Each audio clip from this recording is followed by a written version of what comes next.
नीलाञ्जनसमाभासं रविपुत्रं नियमाग्रजं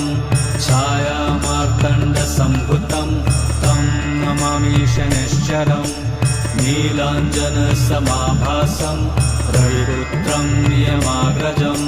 छायामार्तण्डसम्भुतं तं नमामि शनैश्चरम् नीलाञ्जनसमाभासं रविपुत्रं नियमाग्रजं छायामार्तण्डसम्भुतं तं नमामि शनैश्चरम् नीलाञ्जनसमाभासं रविपुत्रं नियमाग्रजं छायामार्तण्डसम्भुतं तं नमामि शनैश्चरम् नीलाञ्जनसमाभासं रविपुत्रं नियमाग्रजं छायामार्तण्डसम्भुतं